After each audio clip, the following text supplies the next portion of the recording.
ওনার জন্য দোয়া করবেন, আল্লাহ যেন ওনাকে উত্তম বদলা দেন, আমিন। এবং এই খানাগুলো আমাদের সাথে আমাদের রোহিঙ্গা ভাইরা আছে, রোহিঙ্গা ভাইরা বলতেছিলেন যে আমাদেরকে 2017-তে যেই সুযোগ, যেই ত্রাণ বা যেই সহায়তা বাঙালি মুসলমানরা করেছেন, বাংলাদেশে আমাদেরকে জায়গা দিয়েছেন, আর এরকম কোনো উপমা এরকম কোনো উপমা নাই পৃথিবীতে যে পুরা দেশের সমস্ত দেশের লোক একসাথে ভেঙে পড়ে রোহিঙ্গাদেরকে সহায়তা করেছিলেন। তারা বলতেছিলেন যে আমরাও বাংলাদেশের বিপদ রক্তে আমরা যতই না দুর্বল হই, আমাদের সাধ্য অনুযায়ী আমরা চেষ্টা করবো ওনাদের সাথে দাঁড়ানোর জন্য।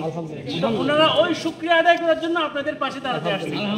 ওদের জন্য দোয়া করবেন, আল্লাহ যেন ওদের দেশের যে মুসিবত ওটাকে যেন আল্লাহ তাআলা উঠাই দেন এবং ওরা যেন সম্মানে ওই দেশে ফিরে যেতে পারেন, সেই জন্য দোয়া করবেন। আর ওইখানে খানার মধ্যে ওনারও খানা আছে, উনি প্রতিদিন বিভিন্ন এলাকাতে আমাদের সাথে কোনো না কোনোভাবে শরীক থাকেন। ফেনীর বিভিন্ন জেলা, বিভিন্ন গ্রামে ঘুরে ঘুরে আমাদেরকে ইনফরমেশন দিচ্ছে, যারা ঢাকা থেকে বিভিন্ন জায়গা থেকে আসছে ওদেরকে ইনফরমেশন দিয়ে ওই জায়গাগুলোতে পৌঁছাচ্ছে।